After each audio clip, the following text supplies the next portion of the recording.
Film की शुरुआत होती है इस कहानी के हीरो को दिखाने से, जिसका नाम मैवरिक होता है, जो इस वक्त अपने गैराज में एक प्लेन जहाज को ठीक कर रहा था। वो एक टेस्ट पायलट और नेवी का कैप्टन है। अब यहाँ से वो अपने एक दोस्त के पास गया, जो मैवरिक को कहता है तुम्हें एक प्लेन को टेस्ट करना है, जिसे तुम्हें मार्क 10 तक उड़ाना है। ऊपर से ऑर्डर आया है, जिसके साथ ही मैवरिक तैयारी पर लग गया। वो सूट वगैरह पहनकर बिल्कुल तैयार हो जाता है। जाने से पहले उसका दोस्त कहता है कि तुम्हें प्लेन को सिर्फ मार्क 10 तक ही उड़ाना है, उससे ऊपर बिल्कुल भी नहीं लेकर जाना, क्योंकि वो प्लेन सिर्फ मार्क 10 के लिए ही बनाया है, तो ऊपर टेस्ट करना ठीक नहीं होगा। पर मैवरिक एक ऐसा इंसान था जो किसी के भी असूलों को नहीं मानता था, जिसके बाद वो प्लेन को लेकर उड़ जाता है। वो पहले प्लेन को मार्क 9 पर लेकर आया, फिर धीरे धीरे मार्क 9.8 पर भी ले आया, जिसे देखकर सभी को काफी हैरत भी हुई और वो खुश भी हो जाती है। फिर किसी तरह वो प्लेन को मार्क 10 तक भी ले आता है, जो देखकर सभी काफी खुश हो जाती है और मैवरिक की तारीफ करते हुए उसके लिए तालियां बजाने लगती है। अब मैवरिक यहाँ ही नहीं रुकता, बल्कि वो प्लेन को 10 से ऊपर ले जाने की कोशिश करने लगा, लेकिन तभी प्लेन गेट गर्म हो जाता है, जिस वजह से उसमें आग लग गई। प्लेन में धमाका हुआ और वो तबाह होकर नीचे गिर जाता है। देखने से सबको लग रहा था कि मैवरिक मर गया होगा, पर वो इतनी आसानी से मरने वाला नहीं था। हम देखते हैं कि इतने बड़े हादसे के बाद भी वो सही सलामत है। वहाँ से उठकर वो एक होटल में गया। उसका हुलिया देखकर लोग उसे काफी घूर घूर कर देखने लगते हैं। यहाँ से थोड़ा फ्रेश होकर वो अपने से ऊपर रैंक वाले एक ऑफिसर के पास गया। वो मैवरिक को कहता है कि तुम सच में बहुत काबिल पायलट हो, दुश्मनों को पलक झपकते ही तबाह कर देते हो, लेकिन तुम में एक बुराई है, तुम हमेशा ही नेवी के असूलों को तोड़ते रहते हो। इसी वजह से तुम आज तक सिर्फ एक कैप्टन ही हो, और अगर तुम ऐसा ना करती तो जिस जगह आज मैं हूँ यहाँ तुम होती। उसकी बातें सुनकर मैवरिक को बुरा लगा। वो कहता है कि मैं जिस जगह पर हूँ वहाँ मैं बहुत खुश, क्योंकि वो काम करने में मुझे बहुत मजा आता है। अब वो ऑफिसर कहते हैं कि अब तुम्हें यहाँ से टॉप गन जाना है, जहाँ पर हमारा हेडक्वार्टर और कॉलेज है। जिस पर मैवरिक पूछता है कि टॉप गन, लेकिन वहाँ मेरा क्या काम है? उसने जवाब दिया कि मुझे नहीं पता, जब तुम वहाँ जाओगी तो तुम्हें सब पता चल जाएगा। और फिर कुछ ही देर में मैवरिक टॉप गन जाने के लिए निकल गया। वो बाइक पर काफी इंजॉय करता हुआ जाता है, क्योंकि वो हमेशा से अपनी मन मर्जी वाला इंसान है। वहाँ आने के बाद मैवरिक हेड ऑफिसर की तस्वीर को देखता है, जिसका नाम आइसमैन था, जिसने ही उसे यहाँ पर आने को कहा था। और अब वो आकर दो कमांड ऑफिसर से मिलता है। उनमें से एक मैवरिक की तारीफ करता है, कहने लगा कैप्टन काफी तारीफें सुनी है तुम्हारा हर जगह पर काफी चर्चा है। जिस पर वो खुश होते हुए कहता है थैंक यू सर। जिसके बाद दोनों कमांड ऑफिसर्स उसे उसके टारगेट के बारे में बताते हैं। वो उसे सब दिखाकर बताती है कि हमारे दुश्मन मुल्क ने एक खतरनाक केमिकल की ताकत को बढ़ाने के लिए न्यूक्लियर प्लांट लगाया है, जो भी बहुत खतरनाक है, और अब हमें उसे तबाह करने का हुक्म मिला है, क्योंकि अगर वो तबाह ना किया गया तो ऐसे ही वो लोग और भी कई सारे न्यूक्लियर प्लांट्स बनाकर दुनिया को तबाह कर देंगे। तो अब हमें कैसे भी करके उन्हें रोकना है। इस प्लांट को तबाह करके एक पहाड़ की चोटी पर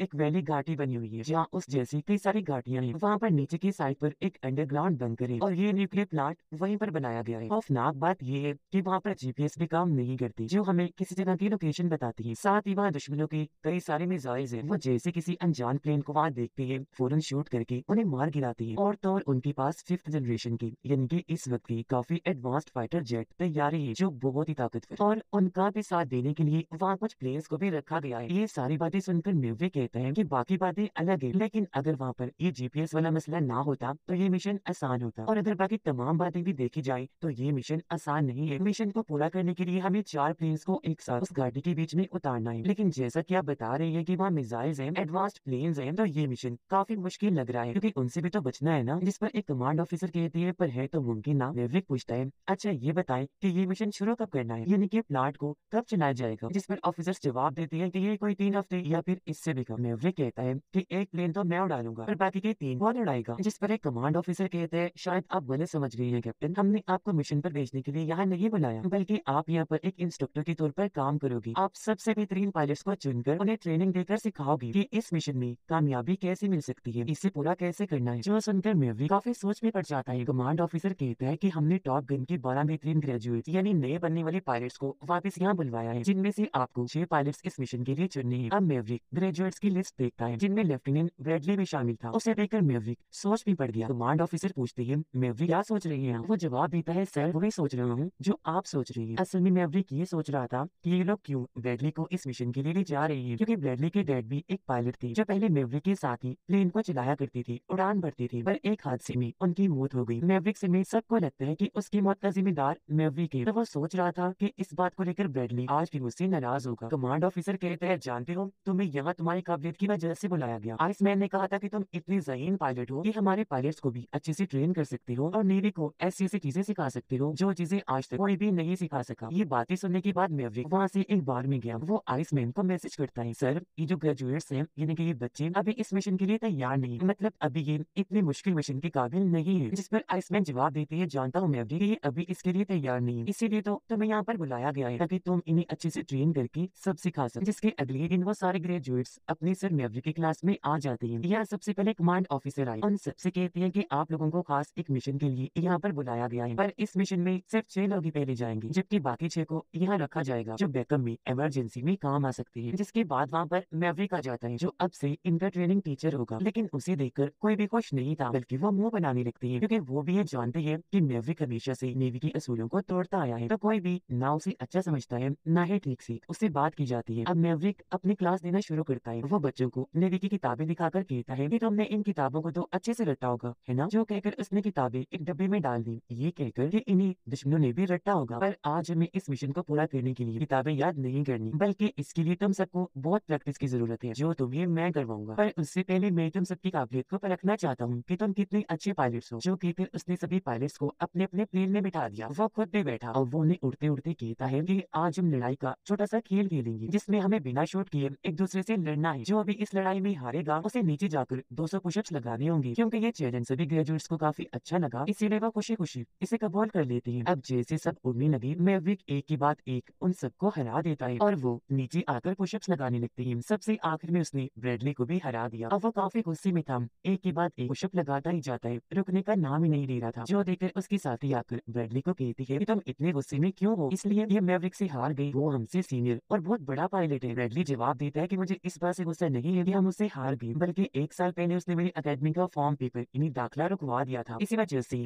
मैं उससे गुस्सा हूँ। उसके साथी पूछती है कि मैवरिक ने ऐसा क्यों किया था, जिस पर वो कोई जवाब नहीं देता। अब एक बार फिर इनकी क्लास शुरू हो गई, जहाँ पर मैवरिक अभिनीत इनके मिशन के बारे में बताने लगता है। कहता है कि तुम्हारे इस मिशन का टारगेट टाइम 3 मिनट है, 3 मिनट के अंदर अंदर तुम्हें इस मिशन को पूरा करना है। जाहिर है इस मिशन में तुम्हारा सबसे बड़ा दुश्मन तुम्हारा टाइम ही है। वो स्क्रीन पर सबको समझाकर बताता है कि जब तुम उन घाटियों पर चली जाओगी तो तुम्हें दुश्मनों की मिसाइल से भी बचना पड़ेगा, लेकिन अगर तुमने कोई गलती की तो सबको एक साथ मरना पड़ेगा। इसीलिए अब मैवरिक उन्हें बताता है कि तुम्हें उन घाटियों से ज्यादा ऊपर नहीं उड़ना, क्योंकि अगर ऐसा किया तो वो मिसाइल्स आसानी से तुम्हें अपना निशाना बना लेंगे। इसीलिए तुम्हें घाटियों से बस 100 फीट ऊपर ही उड़ना है, जिससे तुम उन मिसाइल से बच पाओगे। जिसके बाद से मैवरिक उन्हें बहुत ज्यादा प्रैक्टिस करवाने लगता है, पर काफी कोशिशों के बाद भी वो हर बार नाकाम ही रहती है। असल में यहाँ इन सबको टीम वर्क की जरूरत थी, यानी कि एक होकर काम करने की, एक दूसरे की और अपने टीचर की बात मानने की। पर यहाँ पर मैवरिक इनकी हरकतें देखकर अंदाजा लगा लेता है कि इनमें टीम वर्क की बहुत कमी है। ये अपनी मनमानी करती है, किसी की भी नहीं सुनती। अब उनमें से एक पायलट ब्रैडली को कहता है कि ये मिशन काफी मुश्किल है। उसने मैवरिक को भी कहा कि सर शायद इतना कठिन मिशन तो आपने भी ना किया हो कभी। ये सुनकर ब्रैडली उससे पूछता है कि क्या मतलब है तुम्हारा, जिस पर वो पायलट ब्रैडली को उस वक्त की बात बताने लगता है जब उसके डैड मिशन में हार गई थी, उनकी मौत हो गई थी। यहाँ उसने मैवरिक के बारे में उल्टा सीधा बोल दिया। जो बातें सुनकर ब्रैडली को काफी गुस्सा आ गया, वो उस पायलट को मारने लगता है और ऐसे में हाथापाई हो गई। जो देखकर मैवरिक काफी परेशान हो जाता है। वो यहाँ से सीधा आइसमैन के पास गया, बताता है कि जो मेरे और ब्रैडली के डैड के बीच हुआ उस वजह से वो मुझसे अभी तक नाराज है। काफी गुस्सा करता है। मुझे तो लगा था कि वो मुझे माफ कर चुका होगा, पर नहीं। आइसमैन ये सुनकर कहती है कि हिम्मत मत हारो, अभी भी वक्त है, खुद को साबित करो, तुम्हारे रिश्ते ठीक हो जाएंगे। मैवरिक परेशान होते हुए कहता है कि मिशन में कुछ दिन ही रहते हैं, लेकिन ब्रैडली अभी तक इसके लिए तैयार नहीं। आइसमैन कहती है तो तुम उसे ट्रेन करो ना, सिखाओ ना अच्छे से। मैवरिक फौरन बोला कि कैसे सिखाओ सर, वो मेरी बातों को नजरअंदाज करता है, मेरी एक भी नहीं सुनता। तो मैं नहीं चाहता सर कि मेरी वजह से उसकी या किसी और की जान चली जाए, बेहतर होगा कि आप उसे इस मिशन के लिए ना ही भेजें। आइसमैन कहती है जो हुआ उसे भूल जाओ और बस उन्हें इस मिशन के लिए ट्रेन करो। मैवरिक कहता है कि अगर वो इस मिशन में गया तो शायद जिंदा न बच पाए, मैं उसे उसके डैड की तरह खो ना दूं, लेकिन अगर मैंने उसे इस मिशन पर ना भेजा तो वो मुझे वैसे माफ नहीं करेगा। अब समझ नहीं आ रही कि क्या करूं, कुछ आप ही बताएं, क्योंकि इस तरह तो मैं दोनों तरफ से उसे खो दूंगा, जो मैं बिल्कुल नहीं चाहता। आइसमैन कहती है कि नेवी को और बच्चों को तुम्हारी जरूरत है, इसीलिए मैंने तुम्हें यहाँ बुलाया था, क्योंकि मुझे तुम पर बहुत भरोसा है कि तुम बच्चों को काफी अच्छे से ट्रेन करोगी। ये सुनकर मैवरिक वहाँ से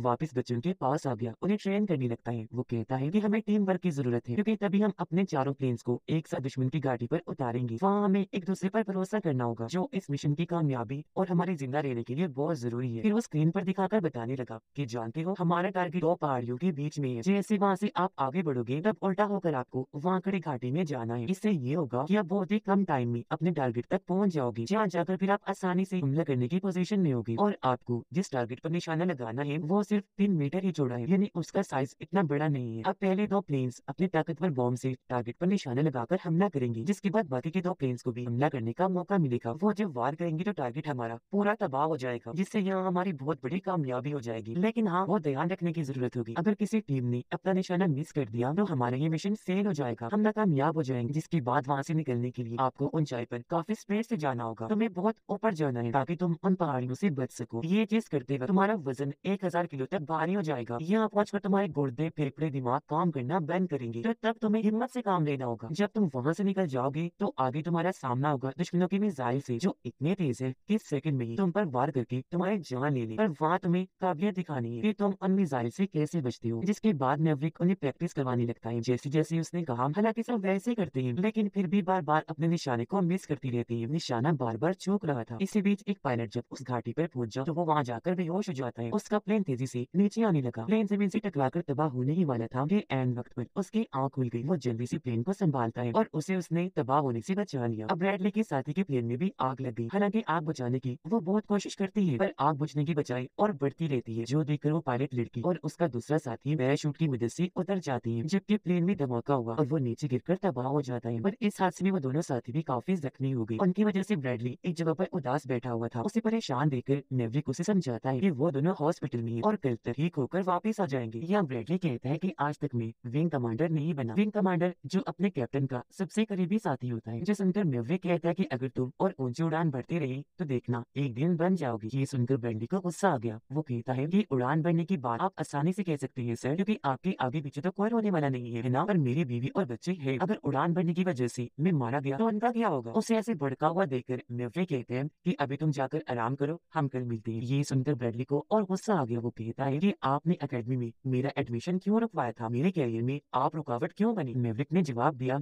इसलिए क्योंकि उस वक्त तुम तैयार नहीं थी। वो फौरन टॉन्स करवाता है कि आपकी तरह उड़ने के लिए तैयार नहीं था। मैवरिक कहते हैं कि जी नहीं, उड़ने के लिए नहीं, असूलों को तोड़ने के लिए। क्योंकि अगर तुम ऊपर की सोचती हो तो तुम्हें मरना ही पड़ता है। इसलिए सोचना नहीं है, करना है। जैसे मैं बिना किसी की परवाह किए अपने दिल की सुनता हूँ और करता हूँ। और तुम्हें अपनी सोच थोड़ी बदलनी होगी। अपने साथी पर, कैप्टन पर भरोसा रखना चाहिए। उसने जवाब दिया, सर भरोसे की बात तो आप बिल्कुल ना करें, क्योंकि मेरे डैड ने भी तो आप पर भरोसा किया था ना, उनका क्या हुआ। ये बात सुनकर मैवरिक ही दिल में काफी टूट गया। जज्बाती हो जाता है। पर सुबह उसे पता चला कि आइसमैन की भी मौत हो चुकी है, जिस वजह से वो और परेशान हो जाता है। ऐसे फिर उसके ऊपर एक और मुसीबत टूट पड़ी, क्योंकि तभी मैवरिक को कमांड ऑफिसर अपने ऑफिस बुलाती है। कहने लगे कि अब हम तुम्हें इस मिशन की इंस्ट्रक्टर से हटा रही हैं। तुम्हारी जगह अब हम किसी और इंस्ट्रक्टर को बुलाएंगे या खुद ही ग्रेजुएट्स को ट्रेन कर लेंगे, इसलिए अब तुम यहाँ से जा सकते हो। ये सुनकर मैवरिक को काफी गुस्सा आ गया और वो यहाँ से बाहर चला जाता है। कमांड ऑफिसर ग्रेजुएट्स की क्लास में जाकर उनसे कहते हैं कि अब से मैवरिक तुम्हारे इंस्ट्रक्टर नहीं होंगे और इस मिशन को कामयाब बनाने के लिए तुम्हें घाटियों के ऊपर से उड़ना होगा और तुम्हारे पास इस मिशन को पूरा करने का टाइम होगा 4 मिनट। ये सुनकर सभी ग्रेजुएट्स काफी हैरान और परेशान हो जाती है, क्योंकि जिस तरह कमांड ऑफिसरों ने घाटियों के ऊपर से उड़ने का कह रहा था, अगर इन्होंने ऐसा किया तो मौत पक्की है। मरने से फिर इन्हें कोई नहीं बचा सकेगा, क्योंकि ऊपर उड़ने की वजह से दुश्मनों के मिसाइल्स इन्हें देख लेंगे, फिर इन पर अंधाधुंध फायरिंग की जाएगी। हालांकि सब ग्रेजुएट्स कमांड ऑफिसर को समझाते भी हैं पर वो किसी की भी नहीं सुनता। अचानक इन लोगों को अपने प्रैक्टिस एरिया में एक प्लेन उड़ता हुआ नजर आता है, जिसमें और कोई नहीं बल्कि मैवरिक था। वो इन सबसे कहता है कि मैं तुम्हें ये मिशन सिर्फ 2 मिनट और 15 सेकंड में ही पूरा करके दिखाऊंगा। इतना कहने के बाद मैवरिक मिशन पर लग गया और वो इसे इतना अच्छा करके दिखाता है कि सब लोगों की होश उड़ जाती है। जो जो चीजें उसने ग्रेजुएट्स को सिखाई थी, या वो हर उस चीज को काफी परफेक्ट बहुत अच्छे तरीके से करता है। वो फिर अपनी प्रैक्टिस वाले प्लांट को तबाह कर देता है और फिर घाटियों के ऊपर भी चला जाता है, जो देखकर सभी लोग काफी चौंक गए, खुश हो जाती है। जिसके बाद कमांड ऑफिसर मैवरिक को अपने पास बुलाता है। कहने लगा कि तुमने साबित करके दिखा दिया है कि तुमसे बेहतरीन पायलट आज भी कोई नहीं है, इसलिए अब वो यहाँ मैवरिक को भी कह देते हैं कि अब हम तुम्हें भी इस मिशन में भेज रहे हैं, जहाँ तुम टीम कैप्टन बनकर इस टीम को लीड करोगे। जो सुनकर वो काफी खुश हो जाता है और फिर अगले दिन वो अपने मिशन के लिए टीम चुनने लगता है। वो इनमें से 5 को तो चुन लेता है और अब सिर्फ एक ही रह गया था, जो था विंग कमांडर। कमांड ऑफिसर पूछती है कि तुम अपना विंग कमांडर किसे चुनोगे मैवरिक। अब यहाँ एक पायलट को लगता है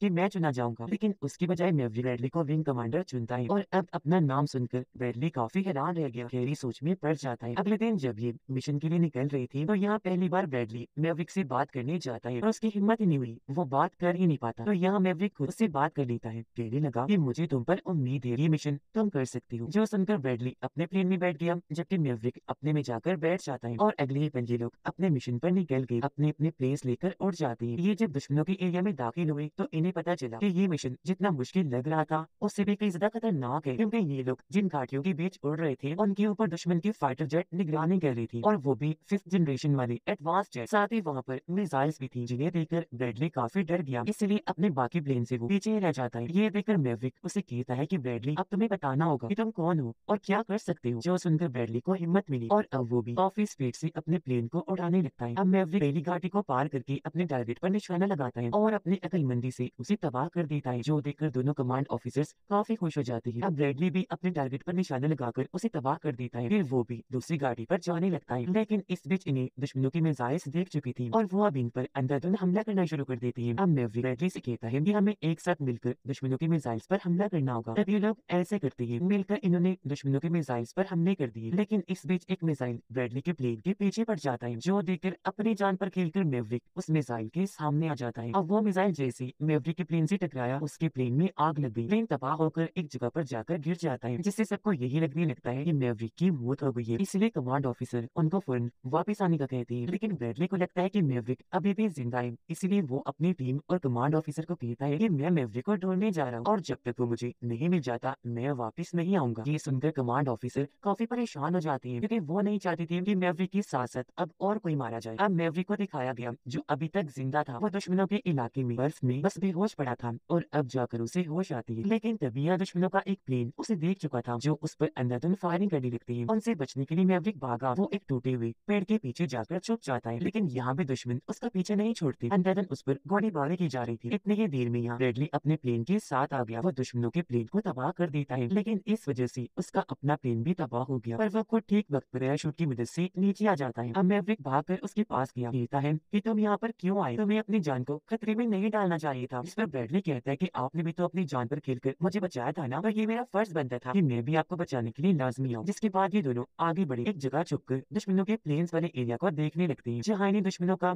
F-14 प्लेन नजर आता है, जो इतना एडवांस नहीं था, थोड़ा पुराना था। इसे चलाना तो काफी मुश्किल था, पर मैवरिक जो काफी माहिर था, वो जानता था कि इस प्लेन को कैसे उड़ाना है। ये दोनों आगे बढ़े, F-17 के पास आकर उसमें बैठ जाती है। जैसे तैसे प्लेन को बाहर तो इन्होंने निकाल लिया था, पर रनवे तो पूरा तबाह हो गया था, इसलिए प्लेन उड़ाने के लिए बहुत ही कम जगह थी। पर तभी हम मैवरिक कहता है कि हमें हार नहीं माननी और हम यहाँ से बाहर जरूर जाएंगे। ऐसा बोलते ही मैवरिक उस प्लेन को उड़ा देता है और अब ये लोग उस प्लेन को दुश्मनों के एरिया से बाहर ले जाने लगते हैं। दोनों कमांड ऑफिसर्स को भी पता चल गया था कि हमारे एरिया में F-14 प्लेन आ रहा है, इसमें मैवरिक ही होगा, क्योंकि इस तरह के खतरों वाले पागलों वाले काम वो ही कर सकता है। इसलिए ये लोग उस प्लेन को आने की इजाजत दे देते हैं। लेकिन तभी उनके प्लेन के पीछे दुश्मनों के प्लेन भी आ जाते हैं, जो कि उन पर अंधाधुंध वार करने लगते हैं। हालांकि मैवरिक भी उन पर वार करता है, लेकिन यहाँ उसका दुश्मनों के सामने टिके रहना काफी मुश्किल था, क्योंकि उसके पास पुराना प्लेन था और वो अकेला भी था, जबकि दुश्मनों के पास एडवांस प्लेन थे और वो थे भी काफी ज्यादा। लेकिन फिर भी मैवरिक अपनी जहानत से उनमें से बहुत सारे प्लेन्स को तबाह करके मार गिराते हैं। इससे वो काफी खुश हो गया। उसे लगता है कि अब दुश्मनों का एक भी प्लेन हमारे पीछे नहीं है, पर ऐसा नहीं था। एक प्लेन अभी भी उनके पीछे था, जो मैवरिक के प्लेन पर वार करता रहता है, पर क्योंकि उसके प्लेन में तो गोलियां खत्म हो गई थी, इसलिए वो चाहकर भी अब कुछ नहीं कर सकता था। अब दुश्मन का प्लेन मैवरिक और ब्रैडली के प्लेन पर निशाना बनाकर शूट करने ही वाला था कि तभी यहाँ उनका एक पायलट साथी प्लेन लेकर आ जाता है और अब वो दुश्मन के प्लेन को तबाह कर देता है, जिससे वो दोनों आखिरकार बच जाते हैं। अब वो एक बार फिर बच के नीचे आकर सबसे मिलते हैं। हर कोई उनके लिए काफी खुश था। दोनों आपस में भी मिलते हैं, गले से लग गए, यानी कि अब उनके रिश्ते अच्छे हो गए थे। उनकी नाराजगी हमेशा के लिए खत्म हो चुकी है और अब वो हमेशा ऐसे साथ रहकर अच्छे से काम करेंगे। इसी तरह अपने हर मिशन को कामयाब बनाएंगे, क्योंकि किसी भी मुश्किल में आपका एक होना, टीम वर्क, हिम्मत से काम लेना बहुत अहमियत रखता है। और इसी के साथ ये फिल्म इधर ही खत्म हो जाती है।